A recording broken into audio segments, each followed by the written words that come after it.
नमस्कार साथियों, मैं हूं देवी सिंह, व्याख्याता राजनीति विज्ञान, और मैं आज आपके लिए लेके आया हूं राजनीति विज्ञान का बहुत ही महत्वपूर्ण टॉपिक राज्य यानी स्टेट। आइए शुरू करते हैं। सबसे पहले जानते हैं स्टेट शब्द की उत्पत्ति को। तो देखिए, जो स्टेट शब्द है उसका अंग्रेजी पर्याय है, यानी राज्य शब्द है उसका अंग्रेजी पर्याय है वो स्टेट है। और इस स्टेट शब्द की उत्पत्ति लैटिन भाषा के शब्द स्टेटस से हुई है। अगर हम देखें तो स्टेटस का शाब्दिक अर्थ होता है व्यक्ति का सामाजिक जीवन स्तर, और स्टेटस शब्द को लैटिन भाषा में इस रूप में लिखा जाता है LVSVI, यानी ये स्टेटस को लिखने का तरीका था लैटिन भाषा में। अगर हम देखें आधुनिक अर्थ में, तो आधुनिक युग का प्रणेता मैकियावली था, और उस मैकियावली ने अपनी पुस्तक द प्रिंस में सबसे पहले आधुनिक अर्थों में राज्य शब्द का या स्टेटो शब्द यानी स्टेट के लिए स्टेटो शब्द का प्रयोग किया था। तो इस प्रकार ये जो स्टेटो शब्द है या हम कहें स्टेटस शब्द है, इसी से राज्य शब्द यानी स्टेट शब्द की उत्पत्ति हुई है। अब जानते हैं कुछ परिभाषाओं को। तो देखिए, परिभाषाएं अपने अपने काल के अनुसार या अपने अपने दृष्टिकोण के अनुसार अलग अलग विद्वानों ने दी है। जैसे प्लेटो ने कहा था कि व्यक्ति का ही विराट रूप राज्य है। ठीक इसी क्रम में अरस्तु ने कहा था कि राज्य परिवारों और गांवों का संघ है। इस संघ का उद्देश्य एक पूर्ण और आत्मनिर्भर जीवन की स्थापना करना है। ठीक इसी क्रम में जो हीगल थे आदर्शवादी, उन्होंने या हम कहें नैतिक विचारों से ओतप्रोत थे हीगल, इन्होंने राज्य के लिए कहा था कि राज्य पृथ्वी पर ईश्वर का अवतार है। ठीक इसी क्रम में जो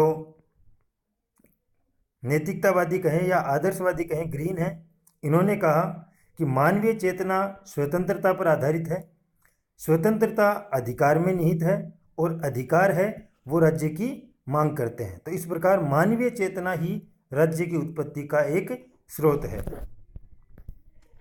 इसके आगे संत ऑगस्टीन को अगर हम देखें तो संत ऑगस्टीन के अनुसार राज्य स्वतंत्र मनुष्यों पर स्वतंत्र मनुष्यों का शासन है, और इसका उद्देश्य या सरोकार है वो न्यायपूर्ण व्यवहार और शिष्टाचार से है। इसी क्रम में अगर हम देखें डीजी कोल को, तो डीजी कोल ने कहा है कि राज्य अपने सदस्यों का एक सामाजिक इकाई के रूप में संगठित समुदाय है, यानी इसमें सदस्य हैं और ये संगठित स्वरूप में मौजूद है, और इसका जो स्वरूप है वो सामाजिक है। इसी क्रम में अगर हम देखें वर्तमान परिभाषाओं को, तो देखिए सबसे पहले आते हैं ब्लंसली। ब्लंसली ने कहा एक निश्चित प्रदेश में राजनीतिक दृष्टि से संगठित लोग राज्य कहलाते हैं, या फिर वो प्रदेश है वो राज्य कहलाता है। तो यहाँ देखिए राज्य के कुछ तत्वों की बात होती है, जैसे निश्चित प्रदेश, राजनीतिक दृष्टि से संगठित, और जनता लोग। इसी क्रम में वुड्रो विल्सन की परिभाषा है कि पृथ्वी के एक निश्चित भाग में यानी निश्चित भूभाग में शांतिमय जीवन जीने के लिए संगठित जनता को राज्य कहा जाता है। इसी क्रम में आगे है लास्की के विचार, यानी लास्की के जो परिभाषा है राज्य की वो है राज्य एक भूमिगत समाज है, और ये शासक और शासितों में बटा हुआ है। ये अपनी सीमाओं में आने वाली सभी संस्थाओं में सर्वोच्चता का दावा करता है, यानी ये सभी संस्थाओं से सर्वोच्च है, भूमि से जुड़ा हुआ है या निश्चित भूभाग में है, और इसकी जो जनता है वो शासक और शासित यानी जनता और सरकार में बटी हुई है, यानी इसके चार तत्व यहाँ बताए गए हैं। इसी क्रम में अगर हम देखें तो राज्य की सबसे सर्वश्रेष्ठ परिभाषा जो दी गई है वो गार्डनर के द्वारा दी गई है। गार्डनर ने जो भी राज्य की परिभाषा दी है उसमें जो वर्तमान राज्य की अवधारणा के चार तत्व हैं वो चारों के चारों इसमें निहित हैं। जैसे देखिए गार्डनर की परिभाषा राजनीति शास्त्र और सार्वजनिक कानून की धारणा के रूप में राज्य, पहली गुण है इसका थोड़े या अधिक संख्या वाले लोगों का संगठन है, यानी राज्य में जनसंख्या या तो थोड़ी हो सकती है या अधिक हो सकती है। दूसरा, ये जो स्थायी रूप से पृथ्वी के एक निश्चित भूभाग में रहता है, यानी इसका भूभाग है, क्षेत्र है, वो निश्चित है। तीसरा, वह बाहरी नियंत्रण से संपूर्ण स्वतंत्र या लगभग स्वतंत्र होता है, यानी ये संप्रभु होता है अपने क्षेत्र में।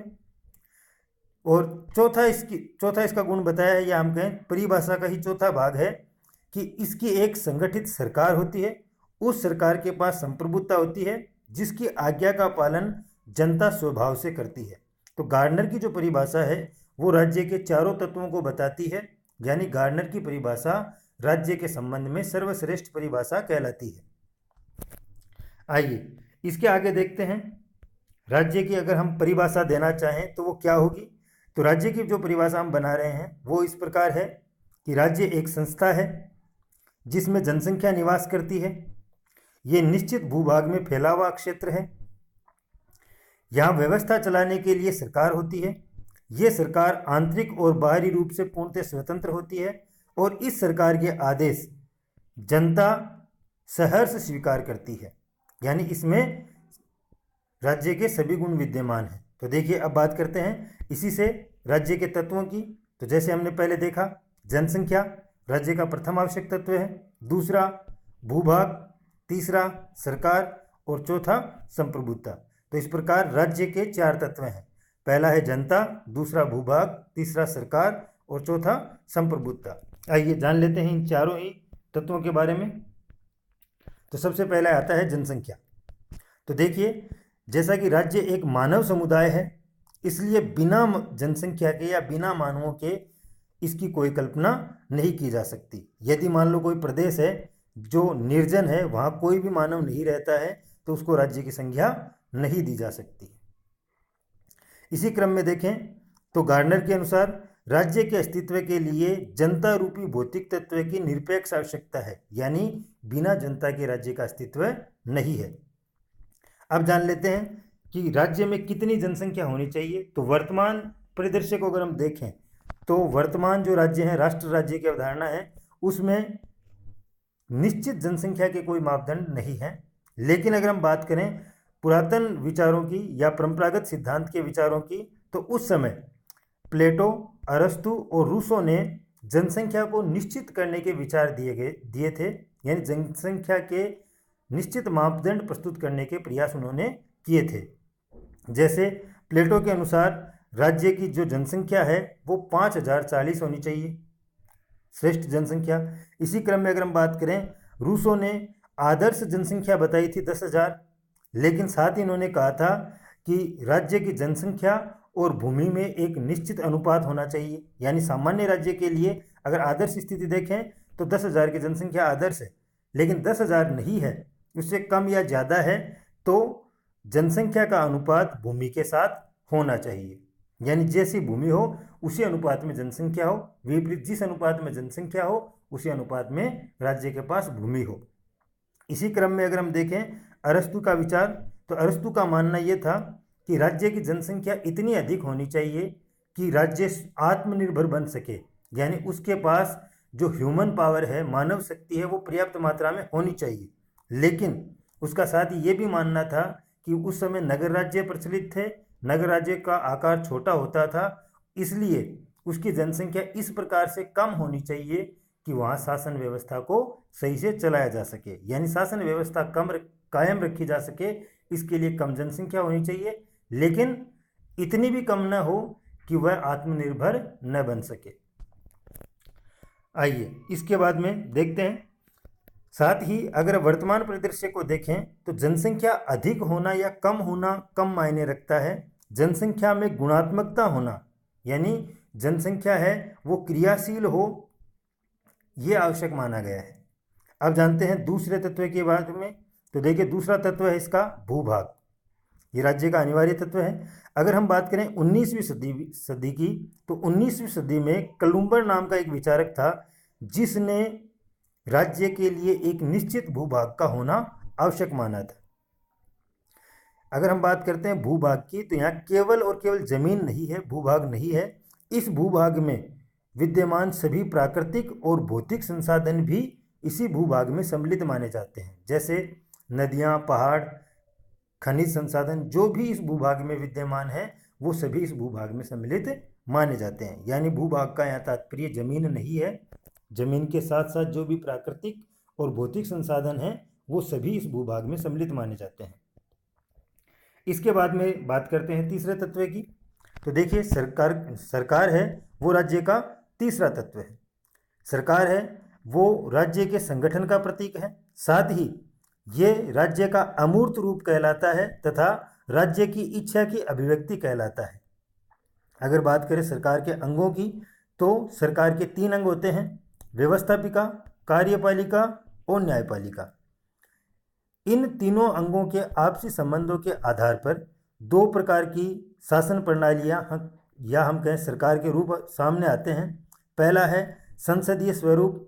इसमें इन तीनों अंगों के मध्य घनिष्ठ संबंध पाया जाता है, यानी वह व्यवस्था जिसमें व्यवस्थापिका, कार्यपालिका और न्यायपालिका में घनिष्ठ संबंध पाए जाते हों, वह संसदीय स्वरूप कहलाता है सरकार का।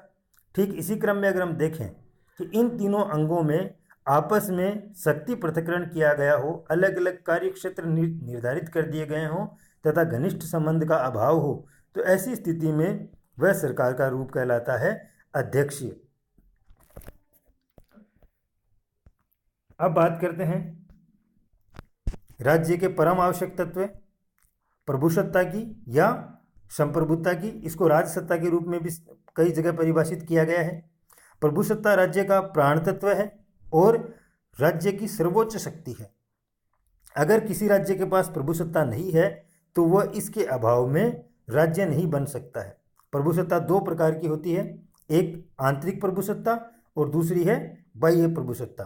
आंतरिक प्रभुसत्ता का तात्पर्य है कि राज्य अपनी सीमाओं के भीतर, यानी जितना भूभाग है, जितना उसका राज्य क्षेत्र है, उस राज्य क्षेत्र में अपना अधिकार रखता है। ठीक इसी क्रम में दूसरा है भारी प्रभुसत्ता। भारी प्रभुसत्ता का तात्पर्य है कि राज्य विदेश संबंधों के मामले में पूर्णतः स्वतंत्र है। तो प्रभुसत्ता के दोनों ही स्वरूप, आंतरिक व बाहरी, होना आवश्यक है। एक भी स्वरूप के अभाव में प्रभुसत्ता पूर्ण नहीं मानी जाती है। अब जानते हैं प्रभुसत्ता के संबंध में कुछ विचारों को। तो देखिए, गेटल हैं, इनका विचार है प्रभुसत्ता ही वह लक्षण है जो राज्य को अन्य संघों से पृथक करता है। तो इसका तात्पर्य ये है कि किसी संगठन या संघ के पास में भूमि हो सकती है, जनसंख्या हो सकती है और साथ ही सरकार हो सकती है, लेकिन उसके पास प्रभुसत्ता नहीं होती है। अगर बात करें आधुनिक अंतर्राष्ट्रीय राजनीति की, तो आधुनिक अंतर्राष्ट्रीय राजनीति में प्रभुसत्ता है उसका प्रभाव सीमित होता जा रहा है। आगे हम चर्चा करेंगे प्रभुसत्ता की, तब हम देखेंगे कि अंतर्राष्ट्रीय राजनीति के कारण प्रभुसत्ता का प्रभाव कैसे सीमित हुआ है। अब जानते हैं राज्य का 5वां तत्व। ये विचार सभी विद्वानों का नहीं है, या हम कहें वर्तमान परिदृश्य में प्रचलित नहीं है। ये एक विद्वान है विलोबी, इनका विचार है। तो देखिए, डॉक्टर विलोबी है, इनका ये मानना है कि प्रजा द्वारा आज्ञा पालन की भावना राज्य का 5वां और अत्यंत महत्वपूर्ण तत्व है। यानी विलोबी प्रजा द्वारा आज्ञा पालन की भावना को उपरोक्त जो 4 तत्व थे, जनसंख्या, भूमि, सरकार और प्रभुसत्ता, इन चारों से ही महत्वपूर्ण मानते हैं। उनका ये मानना है कि अगर किसी राज्य के पास में ये चारों ही तत्व विद्यमान हो, लेकिन जनता द्वारा आज्ञा पालन की भावना उसमें नहीं हो, तो वह राज्य ज़्यादा समय तक नहीं टिक सकता है। अर्थात उस राज्य के सामने अपना अस्तित्व बनाए रखने का खतरा उत्पन्न हो जाता है। और अगर हम इसके उदाहरण देखें तो सोवियत संघ और यूगोस्लाविया इसके प्रमुख उदाहरण माने जा सकते हैं। अब जान लेते हैं भारतीय चिंतन के अनुसार राज्य के प्रमुख तत्व है। तो देखिए, भारतीय चिंतन है उसके जो विद्वान हैं मनु, जिन्होंने अपनी पुस्तक लिखी थी मनुस्मृति, इसी क्रम में कौटिल्य, जिनकी प्रसिद्ध कृति है अर्थशास्त्र, शुक्र, जिनकी पुस्तक का नाम है शुक्र नीतिसार। इन तीनों विद्वानों ने राज्य के सप्तांग सिद्धांत को स्वीकार किया है, अर्थात राज्य के 7 अंग माने हैं। और ये 7 अंग हैं: पहला राजा, राजा प्रभुसत्ता का प्रतीक है। दूसरा है अमात्य या मंत्री, ये सरकार के प्रतीक हैं। तीसरा है जनपद, ये वर्तमान परिदृश्य में जनसंख्या और भूभाग के प्रतीक हैं। इसके अतिरिक्त दुर्ग, दंड, कोष और मित्र, ये 4 अन्य अंग हैं जो राज्य के अलग अंग माने गए हैं भारतीय विचारकों के द्वारा। यानी भारतीय विचारकों ने राज्य के 7 अंगों को माना है, जबकि वर्तमान राजनीति में राज्य के 4 तत्व माने गए हैं या 4 अंग माने गए हैं: जनसंख्या, भूभाग, सरकार और प्रभुसत्ता। आइए इसके आगे जानते हैं राज्य के उत्पत्ति के सिद्धांत। तो देखिए, राज्य के उत्पत्ति के सिद्धांत हैं, उनको 3 भागों में बांटा जा सकता है। पहला काल्पनिक, दूसरा अर्धकाल्पनिक और तीसरा ऐतिहासिक। आइए सबसे पहले देखते हैं काल्पनिक को। तो काल्पनिक सिद्धांत हैं, उनमें आता है देवीय उत्पत्ति का सिद्धांत, अर्थात राज्य का निर्माण ईश्वर के द्वारा या देवताओं द्वारा किया जाना। दूसरा है शक्ति का सिद्धांत, अर्थात शक्ति के द्वारा राज्य की स्थापना। और तीसरा है सामाजिक समझौता सिद्धांत, जो होब्स, लोक और रूसो ने दिया था अलग अलग। दूसरा आता है अर्धकाल्पनिक सिद्धांत। अर्धकाल्पनिक सिद्धांतों में प्रथम सिद्धांत है पितृसत्तात्मक सिद्धांत और दूसरा है मातृसत्तात्मक सिद्धांत। और अंतिम है ऐतिहासिक सिद्धांत, ये आता है विकासवादी सिद्धांत। तो इस प्रकार राज्य की उत्पत्ति के 6 प्रमुख सिद्धांत हैं। इनको 3 श्रेणियों में विभाजित किया जा सकता है: काल्पनिक, अर्धकाल्पनिक और ऐतिहासिक। काल्पनिक में आते हैं देवीय, शक्ति और समझौता। ये 3 सिद्धांत हैं जो काल्पनिक में गिने जाते हैं। 2 सिद्धांत हैं जिनको अर्धकाल्पनिक में गिना जाता है, एक पितृसत्तात्मक, दूसरा मातृसत्तात्मक। और अंतिम तीसरा है ऐतिहासिक सिद्धांत, जिसमें आता है विकासवादी सिद्धांत। आइए अब जानते हैं राज्य की प्रकृति। तो देखिए, राज्य की प्रकृति का जो निर्धारण है वो राज्य के लिए अलग अलग मापदंडों के अनुसार किया जाता है। यानी एक मापदंड नहीं है राज्य की प्रकृति निर्धारित करने का। तो आइए सबसे पहले मापदंड का आधार लेते हैं राज्य के ध्येय यानी उद्देश्य और कार्य। राज्य के उद्देश्यों के अनुसार या कार्यों के अनुसार अगर हम सिद्धांतों को देखें तो इसके अलग अलग सिद्धांत हैं। पहला है व्यक्तिवादी सिद्धांत, इसको हस्तक्षेपवादी राज्य का सिद्धांत भी कहा जाता है और इसको यद्भाव्यम सिद्धांत भी कहा जाता है। यद्भाव्यम का अर्थ है अपने हाल पर छोड़ देना। तो देखिए, व्यक्तिवादी सिद्धांत में राज्य को एक आवश्यक बुराई माना गया है, यानी राज्य की आवश्यकता है लेकिन ये राज्य बुराई है क्योंकि ये व्यक्ति की स्वतंत्रता में हस्तक्षेप करता है। इसी क्रम में देखें तो राज्य को साधन माना गया है और व्यक्ति को साध्य माना गया है। इसमें ये मांग की गई है कि राज्य को केवल और केवल पुलिस राज्य की व्यवस्था को ही तक ही सीमित रखा जाना चाहिए, अर्थात राज्य है वो व्यक्ति के और आर्थिक कार्यों में किसी प्रकार का हस्तक्षेप न करे, केवल और केवल समाज की जो पुलिस व्यवस्था है या हम कहें समाज की जो राज्य की जो शांति व्यवस्था है और न्याय व्यवस्था है उसको बनाए रखे। इसमें राज्य की तरफ से किए जाने वाले किसी भी लोक कल्याणकारी कार्य का विरोध किया जाता है।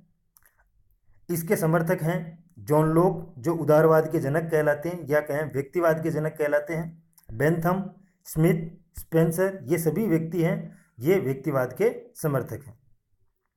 दूसरा स्वरूप आता है लोक कल्याणकारी राज्य। तो लोक कल्याणकारी राज्य में ये माना जाता है कि राज्य है ये जन कल्याण के लिए बनाया गया है, यानी राज्य है इसकी उत्पत्ति लोक कल्याण के लिए हुई है और लोक कल्याण में राज्य की सकारात्मक भूमिका होनी चाहिए।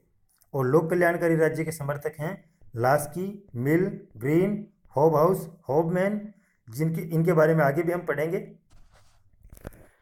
इसके बाद तीसरा सिद्धांत आता है समाजवादी राज्य का। इसको हम मार्क्सवादी राज्य या साम्यवादी राज्य भी कह सकते हैं। इसमें राज्य को एक वर्गीय संगठन माना गया है। वर्गीय संगठन का अर्थ है कि समाज में 2 वर्ग हैं, एक पूंजीपति और दूसरा श्रमिक। तो ये पूंजीपति वर्गों का या हम कहें पूंजीवाद का संरक्षक है राज्य, और राज्य वर्गीय संघर्ष की उत्पत्ति वर्गीय संघर्ष के कारण उत्पन्न हुआ है। इसके समर्थक हैं मार्क्स, एंगेल्स और लेनिन। इसके बाद आता है चौथा रूप उपयोगितावादी राज्य। उपयोगितावादी जो विचारक हैं उनका ये मानना है कि राज्य एक कृत्रिम संस्था है और इस संस्था का निर्माण अधिकतम लोगों का अधिकतम सुख बनाए रखने हेतु है या अधिकतम लोगों को अधिकतम सुख पहुंचाने के लिए राज्य का निर्माण किया गया है। इसके बाद आता है सर्वाधिकारवादी राज्य। सर्वाधिकारवादी राज्य हैं, इसमें यह कल्पना की गई है कि राज्य का कोई व्यक्तिगत जीवन नहीं है, निजी जीवन नहीं है। राज्य व्यक्ति के किसी भी पक्ष में हस्तक्षेप कर सकता है, क्योंकि राज्य सर्वशक्तिमान है और सर्वव्यापी है। इसका संबंध व्यक्ति के जीवन के सभी पक्षों से है, इसलिए व्यक्ति का कोई निजी जीवन नहीं है। राज्य किसी भी क्षेत्र में हस्तक्षेप कर सकता है। अगर इस विचार को देखें तो इसके समर्थक हैं प्लेटो, अरस्तु, हीगल, नीत्शे।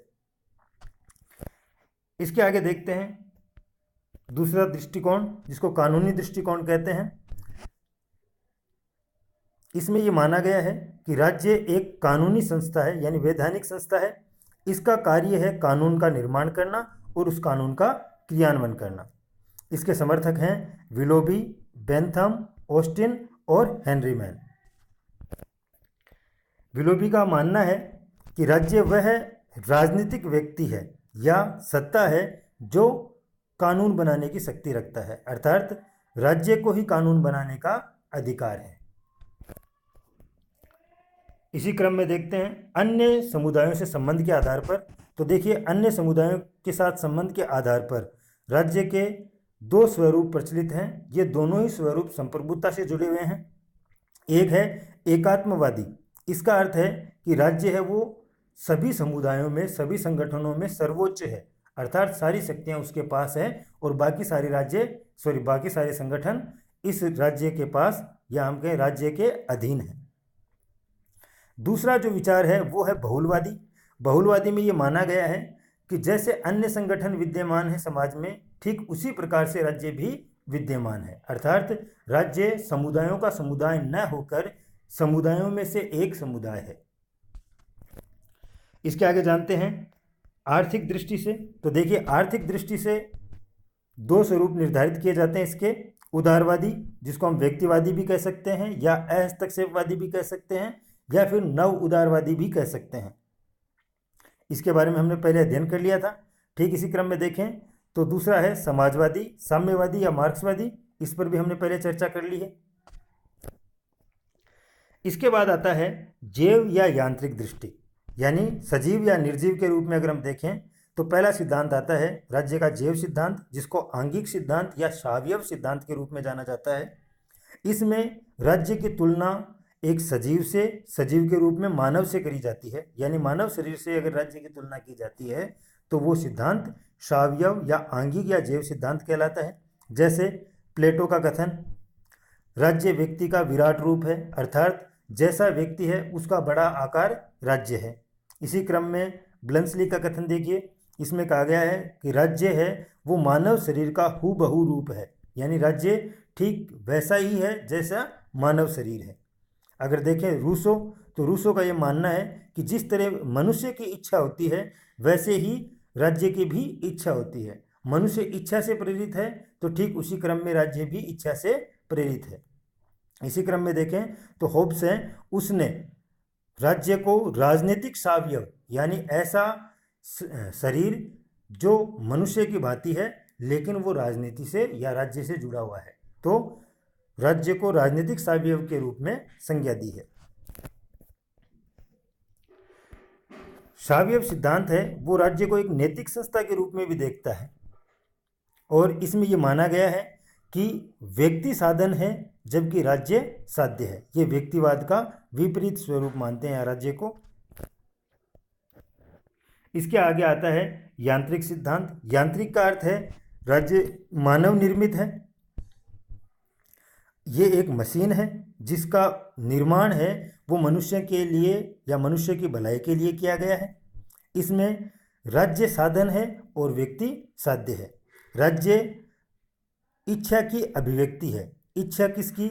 होब्स और लोक का मानना है जनता की अभिव्यक्ति जिन्होंने सब राज्य का निर्माण किया, और रूसो का मानना है कि ये सामान्य इच्छा की अभिव्यक्ति है। अगर हम देखें धार्मिक दृष्टि से, तो धार्मिक दृष्टि से राज्य दो प्रकार का हो सकता है। एक धर्मनिरपेक्ष राज्य जैसे भारत, संयुक्त राज्य अमेरिका। दूसरा होता है धर्मावलंबित राज्य जैसे पाकिस्तान, ईरान, सऊदी अरब, इंडोनेशिया। ये सभी धर्मावलंबित राज्य हैं, यानी ऐसे राज्य जो सभी धर्मों को समान दर्जा देते हैं और किसी भी धर्म के साथ विशेष व्यवहार नहीं करते हैं, वो धर्मनिरपेक्ष राज्य कहलाते हैं। जबकि धर्मावलंबित राज्य वो हैं जिनके लिए एक धर्म प्रधान होता है, अर्थात वो किसी धर्म की विचारधारा को प्रमुख मानते हैं। इसके बाद में 7वां दृष्टिकोण आता है शासन पद्धति के हिसाब से।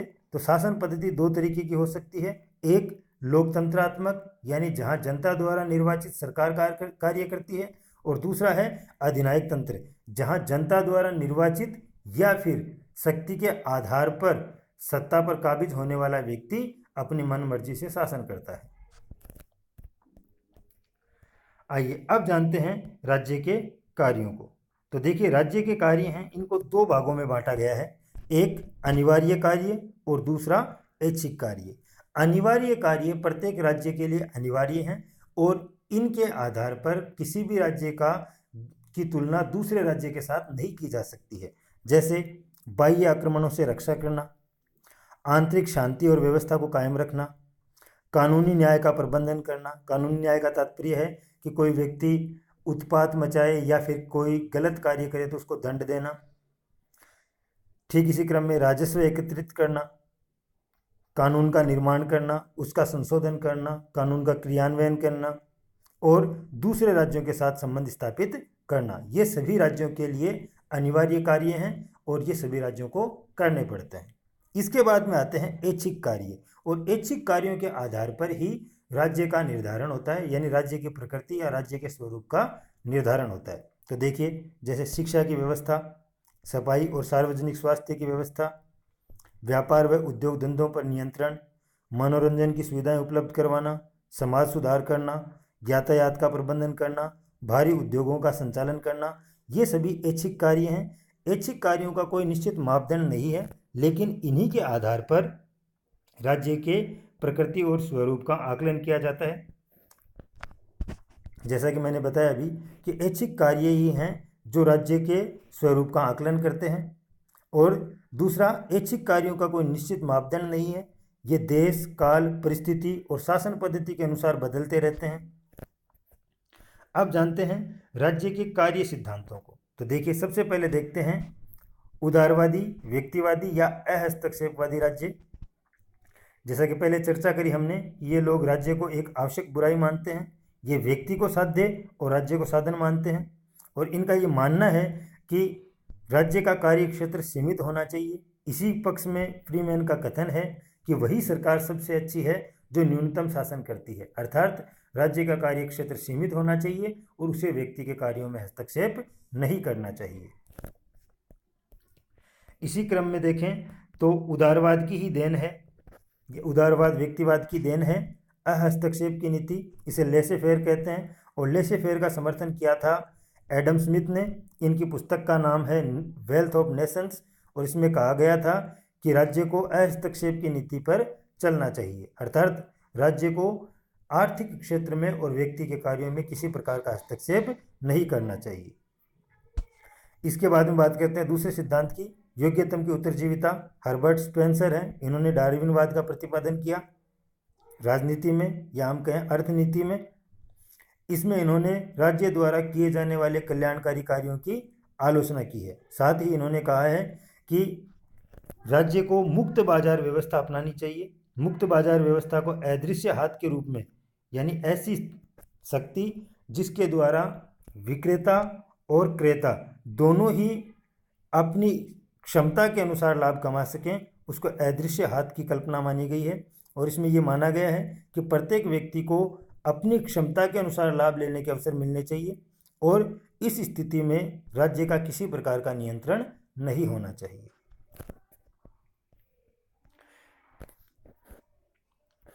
राज्य के उदारवादी दृष्टिकोण के समर्थक हैं Locke, Bentham, Smith, Spencer, Freeman, Hobman, Hobhouse. ये सभी विचारक हैं जो राज्य के उदारवादी व्यक्तिवादी दृष्टिकोण का समर्थन करते हैं। अब जानते हैं राज्य का लोक कल्याणकारी या सामाजिक लोकतंत्रीय सिद्धांत। इसमें यह माना गया है कि राज्य है वो मानव कल्याण का साधन है, अर्थात राज्य के कार्यों में सकारात्मकता होनी चाहिए। इसमें राज्य है वो सामाजिक और आर्थिक न्याय की स्थापना हेतु प्रयास करे।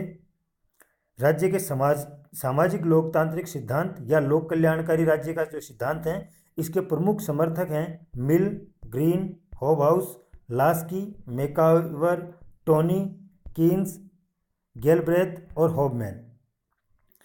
सबसे पहले जान लेते हैं मिल के विचारों को। तो मिल ने अपने विचार प्रस्तुत किए हैं अपनी पुस्तक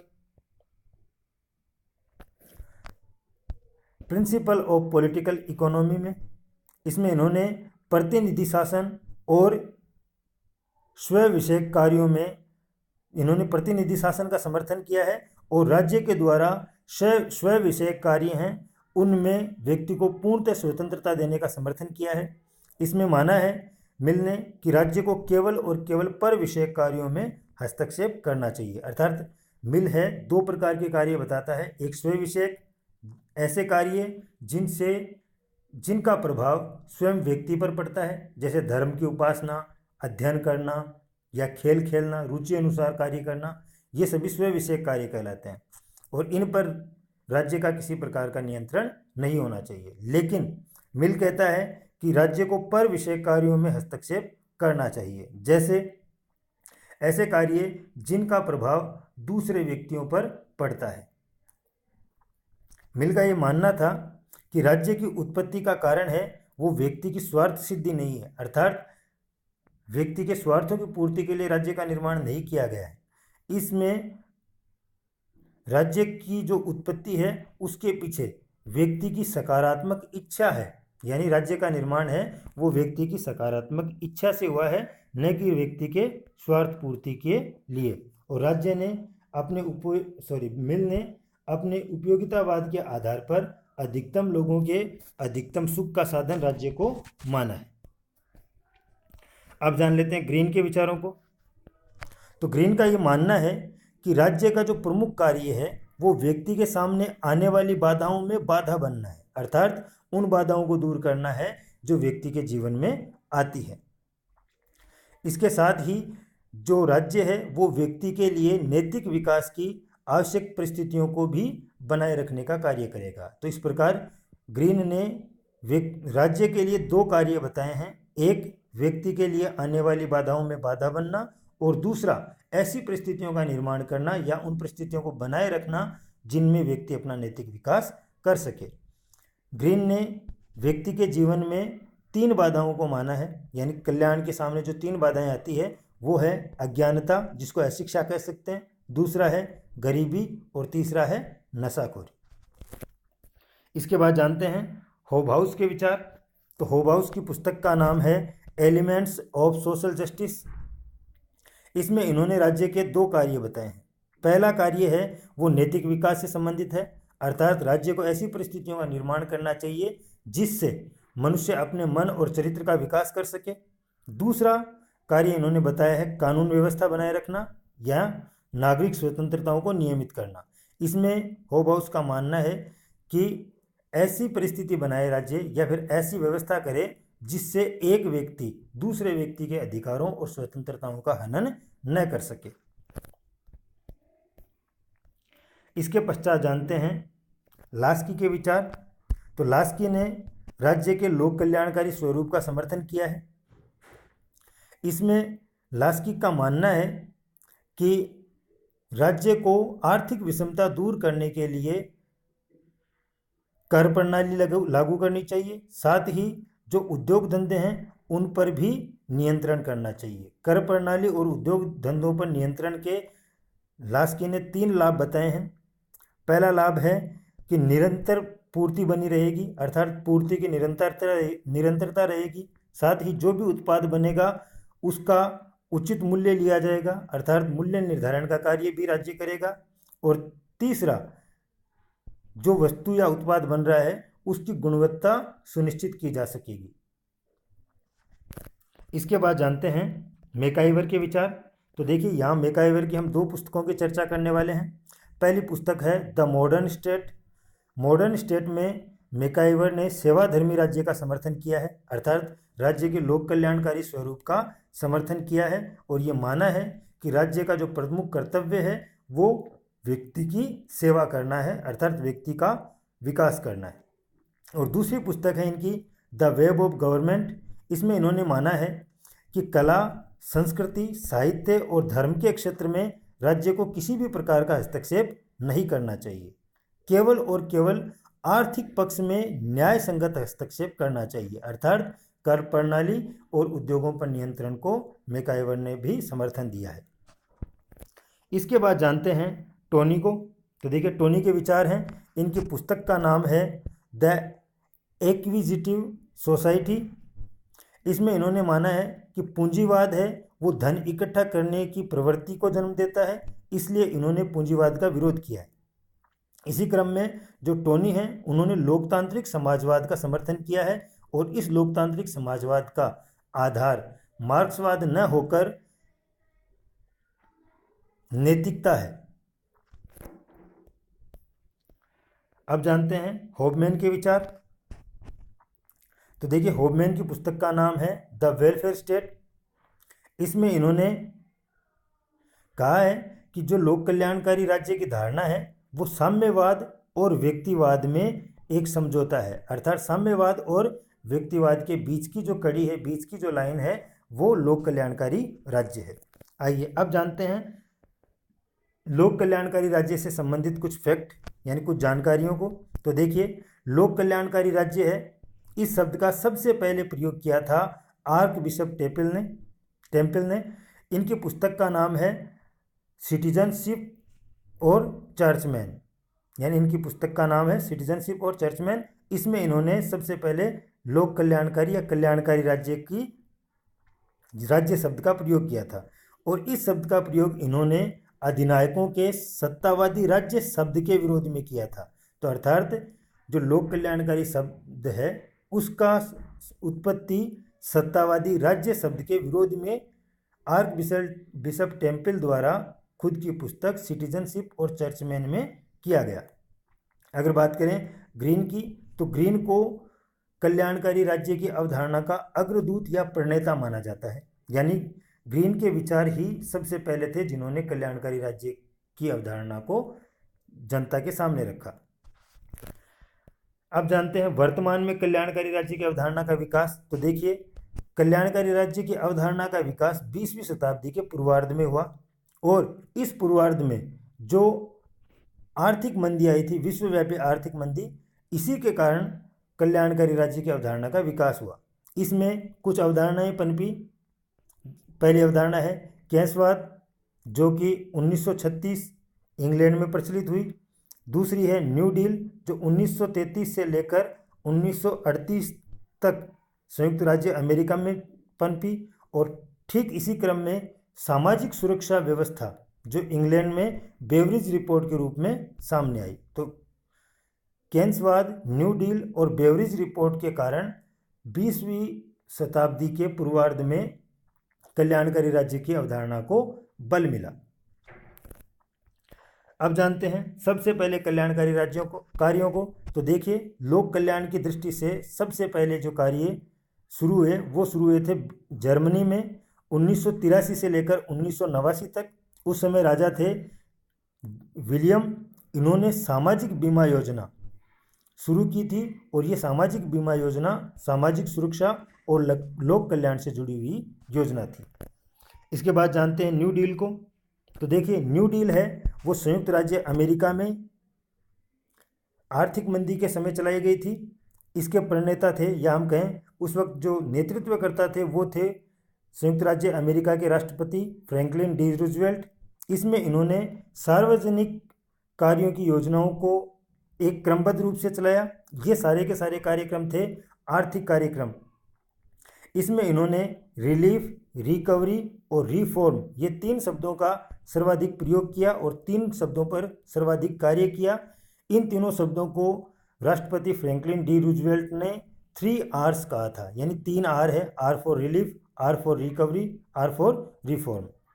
ये जो न्यू डील है ये 2 चरणों में चलाई गई थी। पहला भाग आता है इसका 1933 से लेकर 1934, यानी प्रथम वर्ष, इसको फर्स्ट न्यू डील के नाम से जाना जाता है। और दूसरा जो चरण था वो था 1935 से लेकर 1938, जिसको सेकेंड न्यू डील के नाम से जाना जाता है। इसके आगे जानते हैं केन्सवाद को।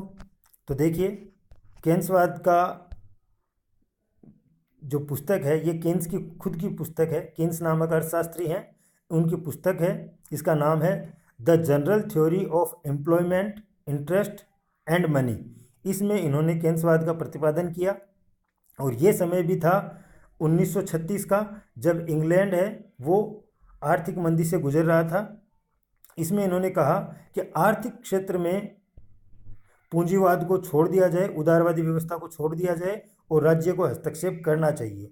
इस हस्तक्षेप से मूल्यों में स्थिरता आएगी और पूर्ण रोजगार की व्यवस्था को कायम किया जा सकेगा। यानी आर्थिक क्षेत्र में हस्तक्षेप के द्वारा राज्य मूल्य स्थिरता और पूर्ण रोजगार को स्थापित कर सकता है। इसके बाद आती है बेवरिज रिपोर्ट। बेवरिज रिपोर्ट 1942 में प्रकाशित हुई थी, नवंबर महीने में। इस बेवरिज रिपोर्ट का मूल नाम था सामाजिक सुरक्षा और संबद्ध सेवाएं। इसमें 5 बड़ी बुराइयां बताई गई थी। अज्ञानता, जिसको अशिक्षा कहेंगे, बीमारी, बेरोजगारी, भूखमरी और आश्रितता, ये 5 बड़ी बुराइयां बताई गई थी। और ये पक्ष लिया गया था कि इन सभी बुराइयों के निवारण में राज्य की भूमिका सकारात्मक होनी चाहिए, अर्थात राज्य को इन 5 बुराइयों को समाप्त करने के लिए कार्य करना चाहिए। यानी अहस्तक्षेप की नीति को छोड़ देना चाहिए और समाजवादी व्यवस्था को लागू करना चाहिए। इस नीति का क्रियान्वयन किया था प्रधानमंत्री क्लीमेंट एटली ने। और इसी नीति के लागू होने के कारण इंग्लैंड को प्रथम लोक कल्याणकारी राज्य या फिर कल्याणकारी राज्य का घर भी कहा जाता है। बेवरिज रिपोर्ट में उत्पादन के साधन हैं उनका समाजीकरण यानी सरकारी नियंत्रण, साथ ही नियोजन और सामाजिक नागरिकता, ये 3 विचारधाराएं बताई गई थी। यानी इसकी केंद्रीय अवधारणाओं में 3 विचारधाराएं थी। पहला उत्पादन के साधनों का सामाजीकरण, दूसरा नियोजन और तीसरा सामाजिक नागरिकता। अब जान लेते हैं नव उदारवादी सिद्धांत को। तो देखिए, पहली बात तो नव उदारवादी है कौन। तो ऐसे विचारक जो आधुनिक युग में जीते हैं लेकिन उन्होंने राज्य के लोक कल्याणकारी स्वरूप का विरोध किया है। वो भी उदारवाद व्यक्तिवाद की भांति राज्य के कार्यों को सीमित करना चाहते हैं। वो सभी विचारक नव उदारवादी विचारक कहलाते हैं।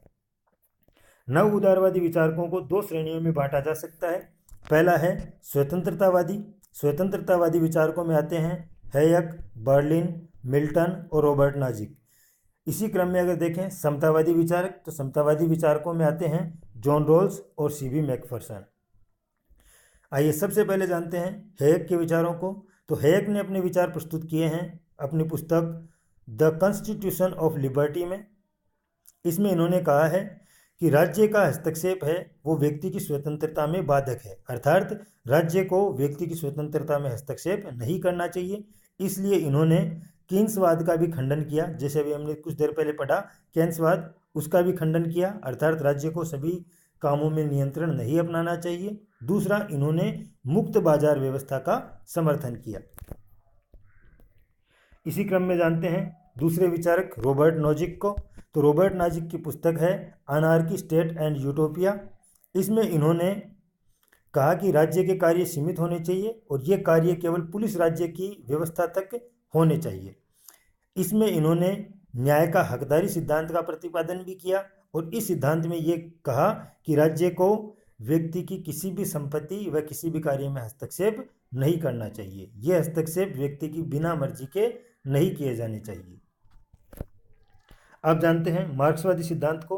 तो देखिए, मार्क्सवादी सिद्धांत में राज्य को वर्ग विभेद का परिणाम बताया गया है और वर्ग विभेद के आधार पर एक वर्ग के द्वारा दूसरे वर्ग के दमन के लिए शक्ति का साधन है राज्य। इसमें राज्य को पूंजीपतियों की संस्था माना गया है और ये संस्था निर्धन वर्ग का शोषण करने के लिए बनाई गई है। मार्क्स ने विचार दिया था कि पूंजीपति वर्ग की समाप्ति के साथ ही संपूर्ण दुनिया वर्ग विहीन समाज बन जाएगी और इसी के साथ आगे चलकर राज्य समाप्त हो जाएगा। अगर बात करें समकालीन मार्क्सवादियों की, तो इन्होंने राज्य और समाज दोनों शब्दों में तालमेल स्थापित करने का प्रयास किया है। और इसी क्रम में अगर हम देखें सोवियत संघ के नेता जिनके समय में शीत युद्ध प्रारंभ हुआ था, स्टालिन, उन्होंने एक सिद्धांत का प्रतिपादन किया और इस सिद्धांत का नाम था एक राज्य में समाजवाद। आइए अब जानते हैं गांधीवादी विचारों को। तो देखिए, गांधी जी एक विचारों से या कहें दार्शनिक आधार पर अराजकतावादी माने जाते हैं और ये भी राज्य को समाप्त करने के पक्ष में है, अर्थात ये राज्य विहीन समाज की कल्पना करते हैं। ये राज्य को औपीड़क यंत्र मानते हैं, यानी ऐसा यंत्र जो जनता को परेशान करता है, क्योंकि राज्य की शक्ति और कानून है वो सभी हिंसा पर आधारित है और राज्य हिंसा के द्वारा ही जनता पर नियंत्रण करता है। गांधी जी ने राज्य के 3 प्रतिमान बताए हैं। एक आदर्श व्यवस्था, जिसको हम राम राज्य कह सकते हैं या फिर राज्य विहीन समाज कह सकते हैं। दूसरा है उप आदर्श व्यवस्था, जिसमें सत्ता का विकेंद्रीकरण किया जाए और विकेंद्रीकृत ग्राम स्वराज की संकल्पना इसमें गांधी जी ने प्रस्तुत करी है। इसी क्रम में चौथा और वर्तमान परिदृश्य में सुधार हेतु जो उन्होंने विचार दिया था वो था अहिंसक लोकतंत्र, और इसका जो उद्देश्य था वो तत्कालीन परिस्थितियों में सुधार करना था, अर्थात ये तात्कालिक परिस्थितियों में सुधार की व्यवस्था थी। अगर हम इसका क्रम देखें तो क्रम इस प्रकार आता है कि सबसे पहले अहिंसक लोकतंत्र की स्थापना की जाए, यानी वर्तमान जो परिस्थितियां, तात्कालिक परिस्थितियां हैं, जिस भी समय की हम बात करते हैं उस समय की जो परिस्थितियां, उसमें सुधार किया जाए। फिर उप आदर्श व्यवस्था स्थापित की जाए, यानी विकेंद्रीकृत व्यवस्था स्थापित की जाए, और अंतिम है वो है आदर्शवादी व्यवस्था स्थापित होना, यानी राम राज्य स्थापित होना। इसके बारे में बाद में जान लेते हैं अराजकतावादी सिद्धांत को। तो देखिए, अराजकतावादी राज्य को समाप्त करने के पक्षधर हैं और ये मानते हैं कि ये एक अनावश्यक बुराई है, अर्थात ये बुराई भी है और इसकी आवश्यकता भी नहीं है, इसलिए इसको समाप्त कर दिया जाना चाहिए। इस विचारधारा के समर्थक हैं प्रोदो, थोरो, बाकुनिन और क्रोपाटकिन, और अराजकतावाद का जनक है वो प्रोधा को माना जाता है। कई जगह इसका नाम प्रोधा आता है, कई जगह प्रूधा आता है, तो इससे कंफ्यूज मत होना। इसके बाद में जान लेते हैं आदर्शवादी सिद्धांत को। तो राज्य का जो आदर्शवादी सिद्धांत है उसमें राज्य को एक नैतिक संस्था माना जाता है और इसमें ये विचार दिया गया है कि व्यक्ति का विकास राज्य के भीतर ही संभव है, राज्य के भीतर बाहर व्यक्ति का अस्तित्व नहीं है। आइए अब जानते हैं राज्य के कार्य क्षेत्र में आने वाली बाधाओं को। तो राज्य के कार्य क्षेत्र में आने वाली प्रथम बाधा है लोकमत, यानी जनमत या लोकमत या जनता की इच्छा। इसके विरुद्ध राज्य कोई भी कार्य नहीं कर सकता है। दूसरा आता है धर्म। धर्म एक अत्यंत संवेदनशील भावना है, या हम कहें प्रत्येक मनुष्य धर्म के प्रति अत्यंत संवेदनशील होता है, इसलिए राज्य को व्यक्ति के धार्मिक मामलों में किसी भी प्रकार का हस्तक्षेप नहीं करना चाहिए। अर्थात राज्य कोई भी व्यवस्था या कोई भी कानून लाना चाहे तो उसका पहले धार्मिक व्यू देखा जाना चाहिए। तीसरा आता है नैतिकता। नैतिकता एक भावात्मक विषय है और राज्य को नैतिकता पर किसी प्रकार का नियंत्रण नहीं करना चाहिए, क्योंकि अगर मान लो राज्य नैतिकता पर नियंत्रण करता है तो राज्य के जो नागरिक हैं उनका चरित्र और नैतिकता का पतन हो जाता है, जिसके कारण राज्य में भ्रष्टाचार और अपराधों की संख्या में वृद्धि हो जाती है। इसके बाद आता है व्यक्ति का दैनिक व्यवहार। इस पर भी राज्य को किसी प्रकार का हस्तक्षेप नहीं करना चाहिए, क्योंकि व्यक्ति के दैनिक व्यवहार पर नियंत्रण से व्यक्ति के मन में राज्य के प्रति आक्रोश उत्पन्न होता है। इसके बाद आता है पांचवा फैशन। फैशन का तात्पर्य है जीवन शैली से, और जीवन शैली व्यक्ति की रुचि और अभिरुचि पर निर्भर करती है। इसमें बातचीत करने का ढंग, विश्वास, वेशभूषा, संगीत, कला, साहित्य, ये सभी निर्धारक तत्व आते हैं, और इस पर अगर राज्य अनावश्यक प्रतिबंध लगाता है तो राज्य जिन लक्ष्यों की प्राप्ति करना चाहता है उन लक्ष्यों को कभी प्राप्त नहीं कर पाता है। तो इस प्रकार राज्य के कार्य क्षेत्र में जो सीमाएं हैं वो है लोकमत, धर्म, नैतिकता, व्यक्ति का व्यक्तिगत व्यवहार और फैशन। आइए अब जानते हैं कुछ फैक्ट को। तो देखिए, वर्तमान स्वरूप जो राज्यों का है वो है राष्ट्रीय राज्य, लेकिन अगर हम पुरातन स्वरूप को देखें तो यूनानी राज्यों का स्वरूप था नगर राज्य, और जो रोम के जो राज्य थे उनको, छोटे राज्य थे वो भी मूल रूप में नगर राज्य ही थे, लेकिन उनको रिपब्लिका शब्द के नाम से जाना जाता था। ठीक इसी क्रम में नगर राज्यों को पोलिस शब्द से जाना जाता था। होब्स ने राज्य को कॉमनवेल्थ शब्द से संबोधित किया है, जबकि लोक ने राज्य को समुदाय शब्द से संबोधित किया है। इसी क्रम में देखें तो अरस्तु है, उसका मानना है कि राज्य है वो व्यक्ति का पूर्वगामी है। अगर बात करें हम कुछ और विचारधाराओं की, जैसे फेबियन समाजवाद, श्रेणी समाजवाद, श्रमिक संघवाद, ये सभी विचारधाराएं सभी व्यक्तियों की बुनियादी आवश्यकताओं की पूर्ति का समर्थन करते हैं, और इस हेतु ये आर्थिक क्रियाकलापों पर राज्य के नियंत्रण का भी पक्ष लेते हैं।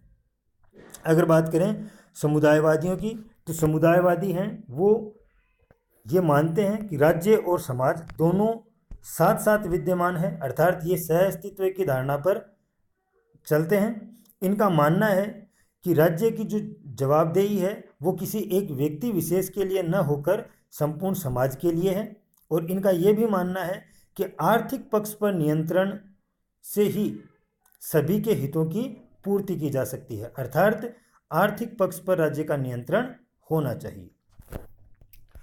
तो उम्मीद करता हूँ मेरे द्वारा दी गई जानकारी आपको पसंद आई होगी। वीडियो देखने के लिए धन्यवाद।